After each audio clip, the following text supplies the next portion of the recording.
In this video, I will show you how to install an exhaust fan with a backdraft damper in a bathroom. We have a bathroom like this, and there's a small hole made for ventilation. The problem is that when there's a strong wind, there's a reverse airflow coming from the lower floors, pulling air into this room. That's why it's necessary to set up an exhaust ventilation system with a backdraft damper. We purchased this exhaust fan with a backdraft damper from the brand Steel Dospe. It has a diameter of 10 centimeters. This is the smallest size available. The fan comes equipped with a backdraft damper. It has plastic shutters or louvers. They are carefully designed to be spring-loaded with a small internal spring and are properly installed. All of this is securely attached to the main body of the exhaust fan unit, which comes fully equipped with a manual pull-chain switch and a standard power cord with a plug. However, for our specific setup, we find that we need much longer wires, so we are going to take the time to remove it right now. We will connect a significantly longer one in its place, and we will also definitely need to enlarge the existing hole for the exhaust fan, simply because the current diameter is just a bit too small for a perfect fit. First, we need to secure the backdraft damper to the exhaust fan, because from the factory there's a large gap, and it wobbles. We could lose it in the ventilation shaft. For this, we'll use regular wide tape. We put the damper onto the fan so that the louvers are strictly vertical, not lower or higher. And after that, carefully wrap adhesive tape around the entire perimeter of the circle in 2 or 3 layers for better assurance that it won't fall out.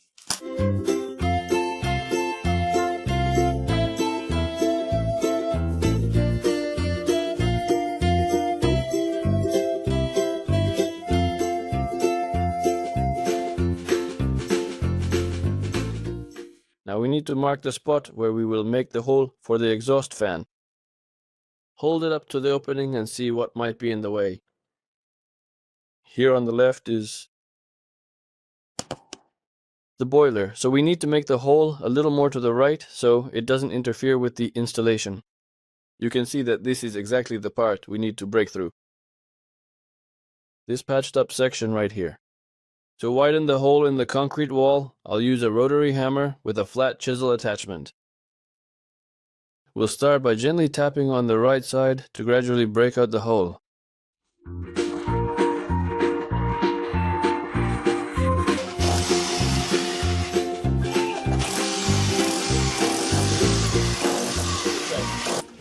Now the hole for the exhaust fan is ready, and we can try it on.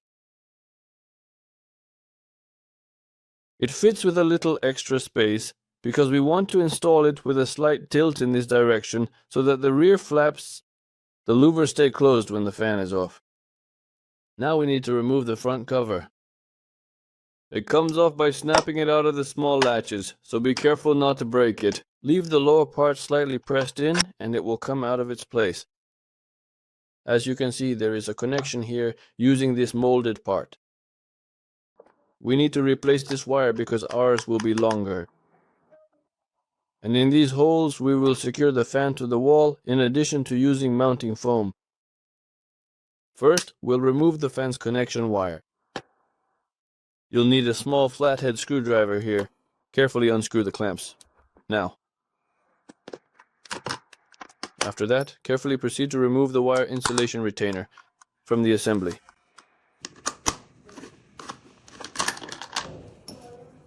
And now we'll proceed to connect the new wire.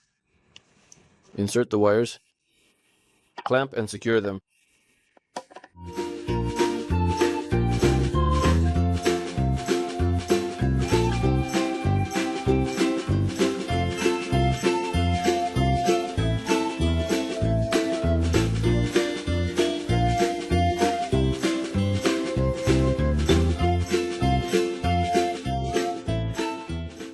Since we will no longer have any need for the micro switch in this setup, we are going to connect this entire system directly, bypassing the micro switch altogether.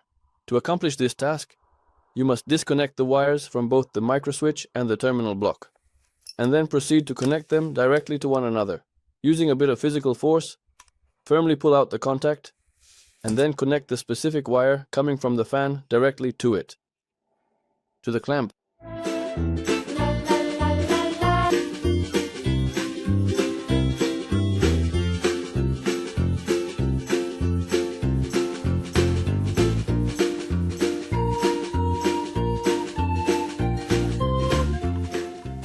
Check the wire clamp to make sure there is no overheating.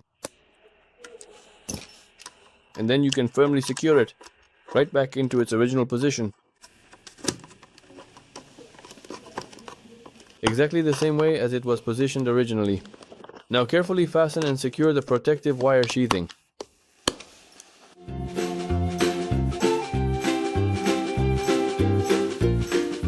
In the next part of our process, we are going to mark the exact spots for drilling the holes that will hold this fan securely in place.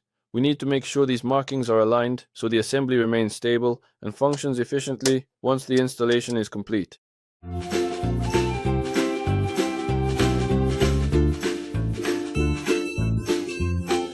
To create a slight tilt in this specific direction, I am going to use a small specialized spacer that will be carefully placed at the very back of the fan unit. Here is where the holes for the dowel nails will be. And we'll drill the hole. Now we carefully hammer the wooden dowels into the pre-drilled holes that we just made.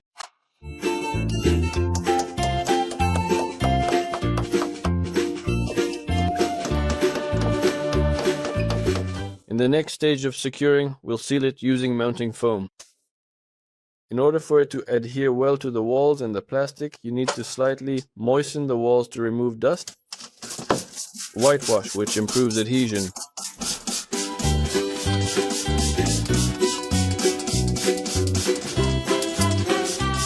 The greater the amount of water used, the more rapidly the foam will bond and expand.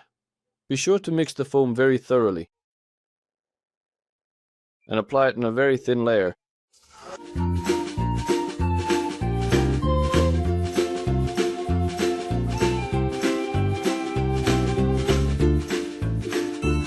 The air is currently filled with the beautiful and enchanting sounds of a melodic composition that is playing softly in the background, creating a truly wonderful and serene atmosphere for everyone present to enjoy right now.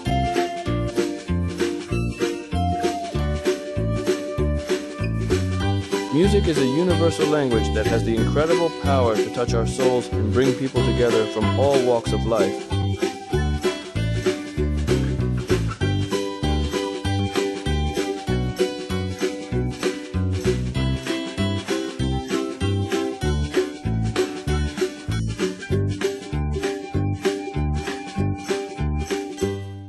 And we carefully foam up all the gaps on the sides that are not sealed.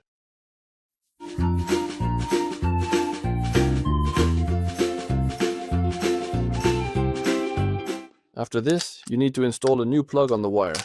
The plug will be from the Neomax brand. It is of fairly good quality. We will be installing it.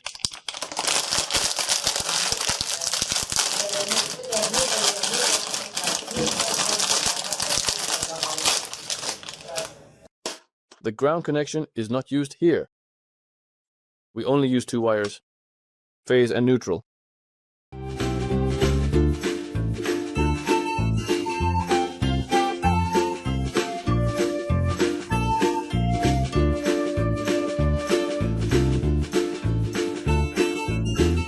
Now it is necessary to strip the insulation from the wires.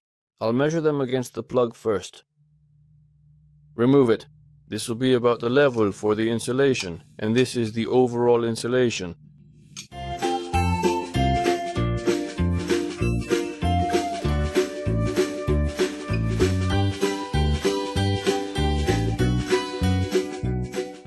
Thread the wire through the plug.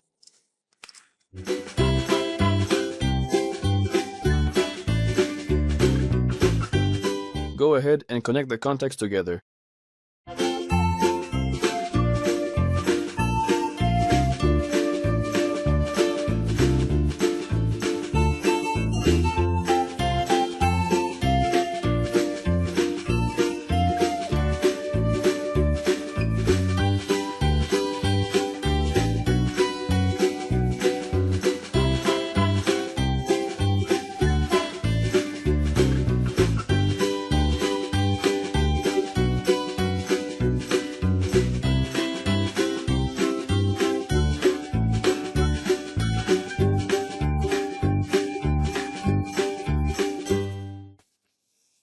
Now we can test out exactly how this cooling fan operates.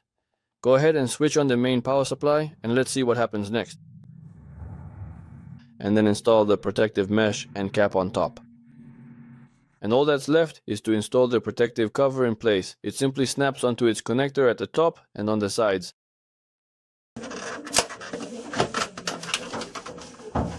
The main thing is to make sure the wire is in its proper place and nothing is in the way.